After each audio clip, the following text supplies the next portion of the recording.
Maayong aga, General Santos. Maayong buntag. Dakbayan sa General Santos. Good morning, Philippines. Good morning, world. Today is March 20, 2024. It's a Wednesday. And I am on my way to the office para magtrabaho na naman. Trabaho tayo mga kaibigan habang kaya pang magtrabaho.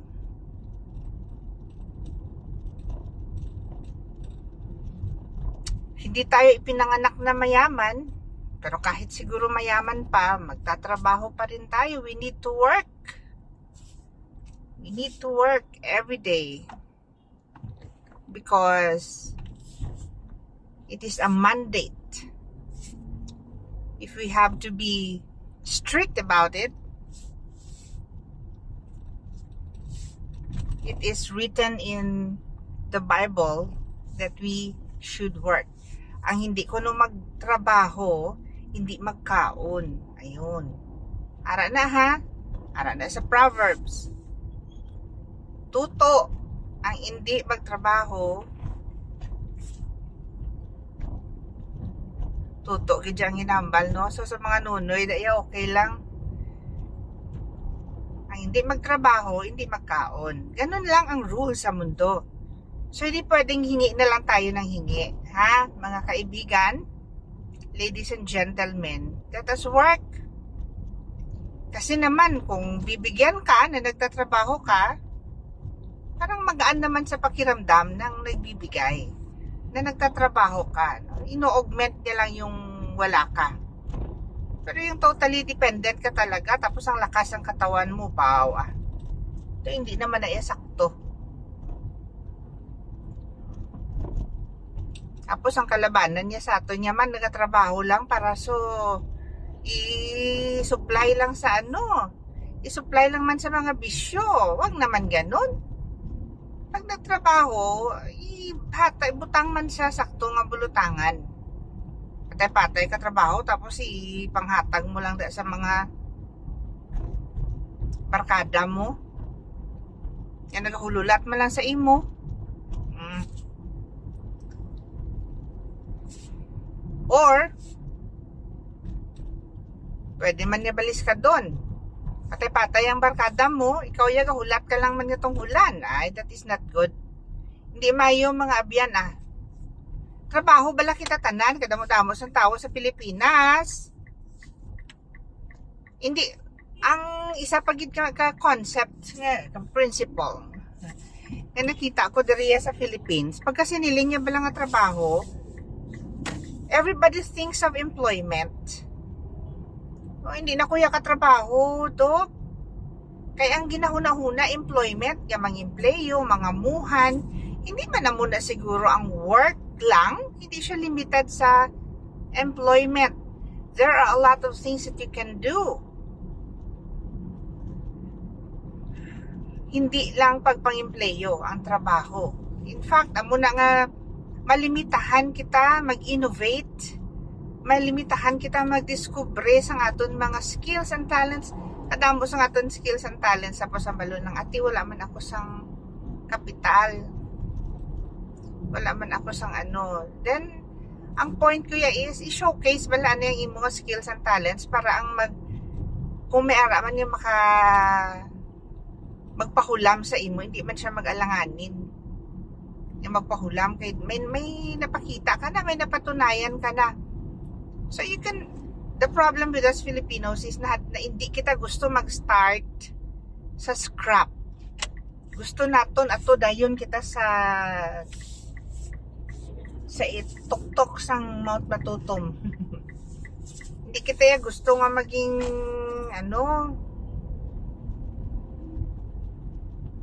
hindi kita gusto bala magsugod sa sinugdanan kit sa umpisa. Tani i-develop na naton as a people. Ano bala skill mo, ano ang gusto mo nga himuon? Ano ang sagad ka? Diin ka sagad.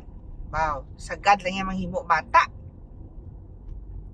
Sagad mangita nubya, sagad mangita sang kabit. Nan, dira gid ya guro sagad ti amo man ang ginasigit obray, no? Ikayuhon tablato na mindset. Let us work. Innovate. Anong meron ka? Anong strength mo? Dito ka mag-focus. Amo to gani hambal ni Chinkitan, no? May wisdom sa ginambal niya nga. Hindi common nagbaligya is candy ang imo kaingod kag nag-successful siya, mabaligya ka man na is candy. Kung hindi kaya kabalo mamutos ang is candy or kung hindi kaya kabalo magtimpla, then don't. Pangita ka, baligya ka sang ibos, kung dira ka sagad.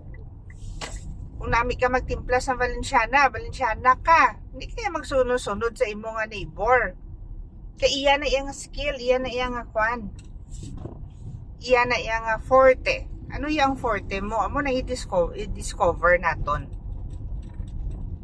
Natamaran lang kita ya abi mag-discover man sang aton nga forte kag ang usual ginaton nga rason is wala ko kwarta. Pero for me, ang akon gidya is ang paghimo sang budget is part of the planning process. Kinanglan masugod ka gid anay magplan. Sunod na lang ng budget. Included ina mo sa planning ang budgeting sa mga kwanderiho, sa mga naka-eskwela sang administration. 'Di ba? Ang budget yan nagasulod na lang na while you are doing the plan. So kung wala kaya plano, paano ka ma-budget ka sang ano? Ano yung budgetan? Hasta pang ending, may kwarta na, mangyapon sa pasigatuan, kaya wala pa sang plano. So why don't you plan? No? Una-una gid, of course, mag-ampo, no? Ampo sa Ginoo. Dinta anong nami si ni Lord, diin ako ni Ikwan. Why ko sa may ginoyatan na kwarta, Lord? Pero I believe that you will provide. You will give me the wisdom. Kung diin ko makuha sang kwarta, paano ko mabayaran? Kung just in case manghulam ako sang kwarta, paano ko na siya mabayaran? Kung anong akong mga contingency plans. After praying, start ka na planning. Diin na anong maayo. Confer, pangita sang mentors. Pila kaya ang possible ko nga makuan sini. Patudlo, no? I-master ana ang skill. And then, kung medyo master na, saka na mag-think kung din mo ko asang budget or basi along the way may makita ka dira nga willing mag-support anay sa imo, no? Kung makita niya ang imo nga determination to succeed, ang mga ido nga pangaluyagay itan ko sa kilid sang karsada. So muna, no, dira kita ang Filipino, sabi kay ba gusto anay paulam ako anay kwarta kaysa kan ako magplano, and more often than not failure. Wala kasi ipariband anay sa buhok. Pero kung may plano ka na nga daan, I think no dira nagasucceed ang iba. And then ang pinaka-importante talaga is do what makes you happy. Himo ako na no ang mga makapalipay sa imo, ano ang kaibalan mo kung uyunan mo ang imo ginaobra, bisan hindi kaya kapuyon ka man, pero hindi ka magkumod kasi gusto mo gusto mo ang ginagawa mo, do hampang ka lang. So mo na siya kuan lang na siya jutay nga reminder sa mga Filipinos, sa kabalo ko nga mga Filipinos are talented. We have been given a lot of skills. Masyado ka innovative ang mga Filipinos. Inahimo lang ginaton ang aton nga kawalan ng finances para maging reason nga hindi man kita maghulag. But I hope and I pray, especially sa aton mga lalaki, mga padre di pamilya naton, no? Nagasige kita kareklamo nga ang aton mga asawa nagagilinuwa sa Pilipinas, mangita obra abroad, di wala sa may gabantay sa mga bata, pero we are also not doing our best shot para nga i-sustain at i-support ang aton mga families.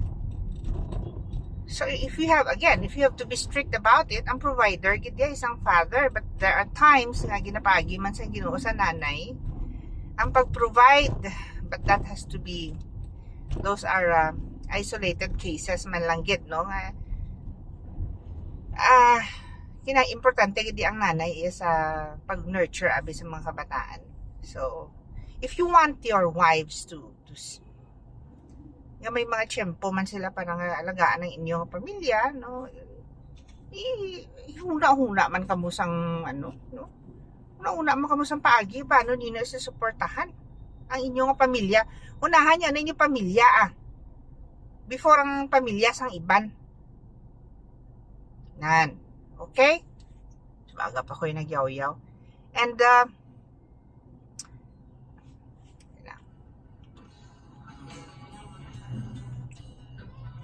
And also, sa diri nga ini nga video, i-dedicate na kon sa mga kabataan sa subong generation.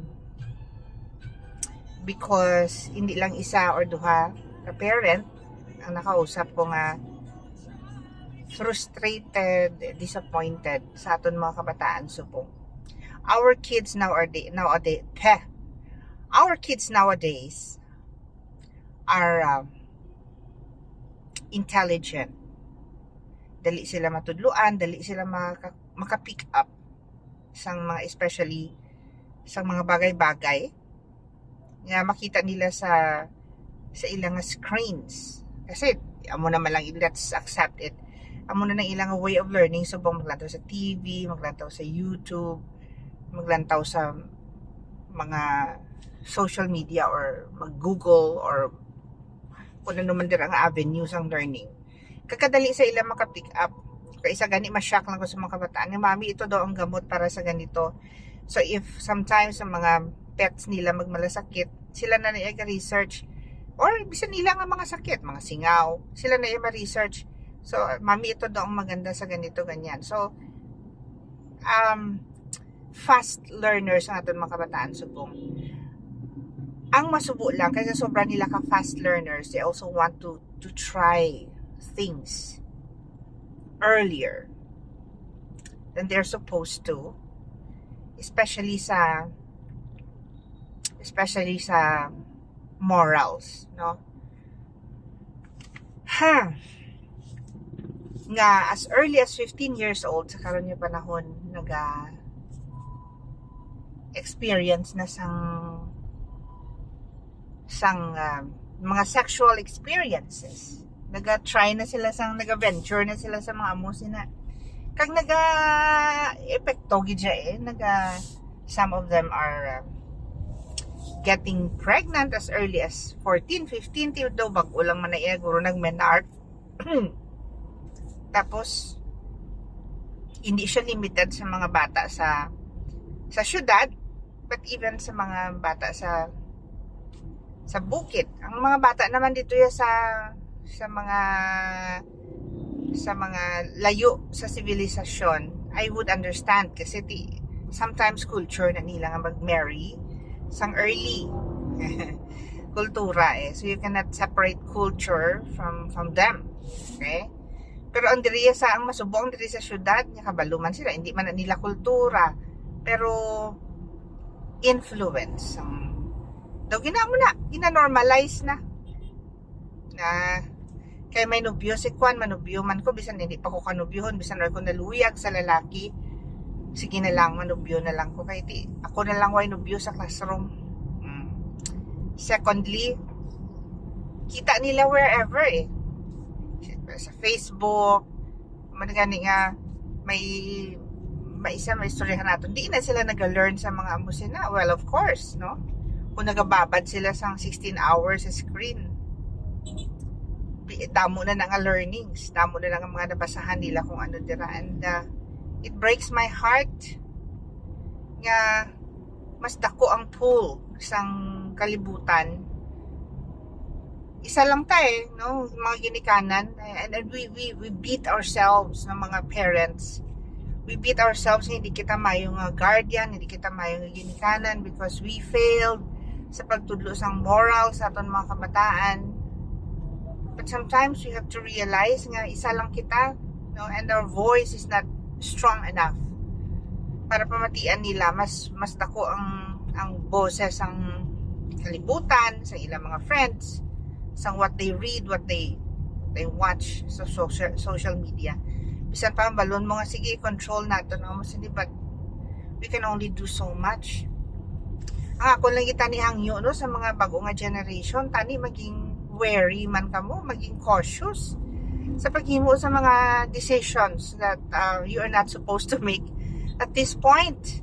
Tantawan nyo bala kung paano nagapangabudla inyong mga ginikanan. It's difficult, it is hard. Wala na sila gani isang time sa inyo to look for ways nga ma-provide inyong mga kinahanglanon. Now, kung matapatan nyo ang ilang trabaho, kung matapatan nyo ang ilang kapisan, then go ahead.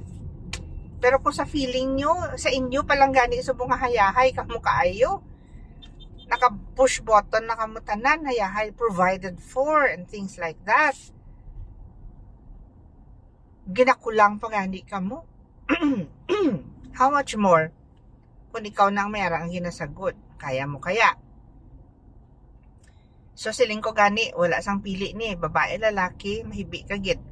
Kung ang imo nga bata maghimo sang decision nga taliwas sa imo gina-expect. So it's really very disappointing nga makita bala nga mo na kung si mami pa before ina mga ginabutang sa kutson, manaog sa salog.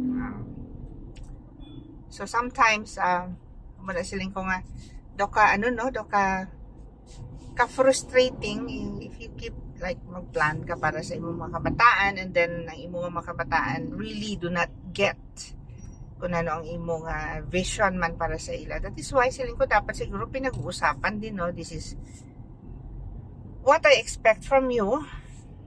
I want you to be your own person, pero I want you to be your own person, pero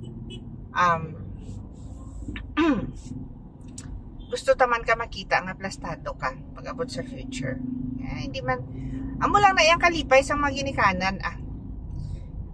Sa mga ginikanan nga sakto ang huna-huna, ang amon nga joy is to see you nga nagatrabaho, nagapangabuhi sang inyo kaugalingon, mabakal ninyo inyong mga gusto in the future, ma-provide ninyo ang mga kabataan ninyo, kaya hindi na namon nyo bala responsibility inyo mga bata nga iuli ninyo sa amon nay dra ka nay ko nanay kay mangita ko kwarta. So in fact sa ako na clinic karon kadamo sang mga tigulang nga mga 70s na or late 60s nga nagapalalapit sa akon, nagaka-stress, nagatalala sa mga BP, kaga ang mga blood sugar kasi because of stress. Because of stress kay ang tanan nga apo sa ila itambak kay ang mga ginikanan ato na nangita na trabaho sa layo. So, ang point ko man dira is, kung hindi ninyo afford, anay, nga magsagod sang, for example, 4 ka bata, then do not make 4 children. Hinahinaya lang ang paghihimo sang bata. Kay, kaluluoy sang inyong mga ginikanan, honest. Kaluluoy git. So,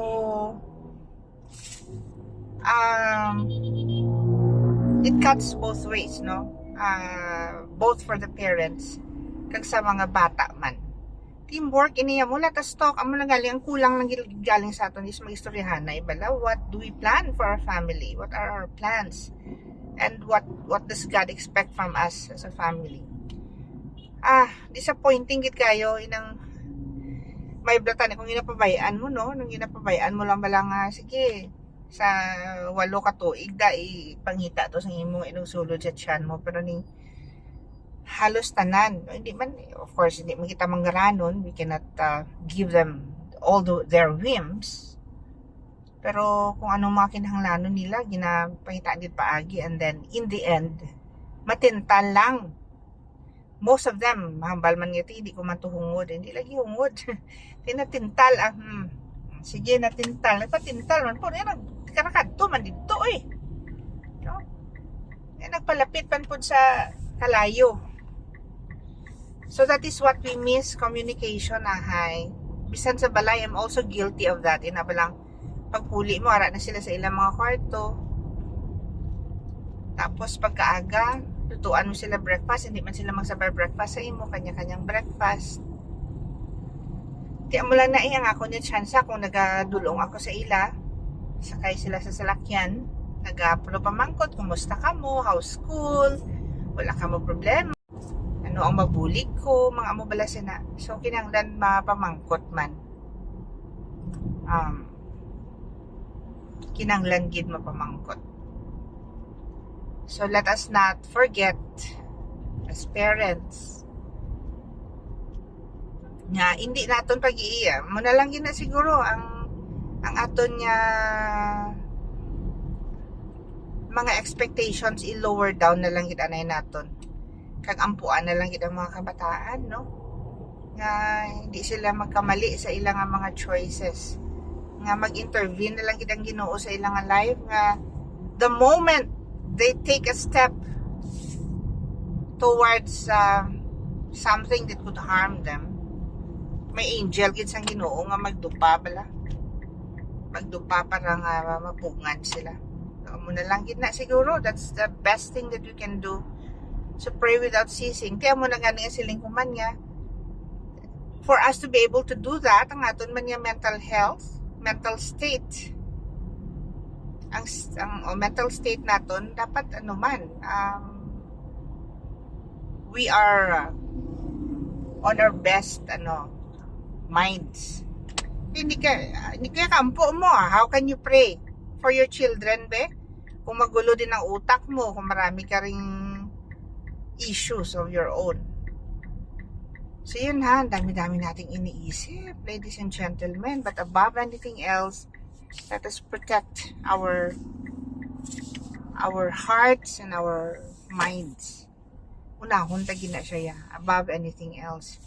So we can only do that by choosing to stick closer to the Lord every day. So ampo gid kag ang mga decisions dapat inang inline man gid sa plano sang Ginoo para sa aton. Kay kung magliwas kita man gyapon masuffer. Alright, so ang mga iba na daw pa ko tayo sang i-share, pero later na lang. Kay arin ako sa office, and let's start walking. Mayong aga sa tanan. God bless you, and have a wonderful day. Bye.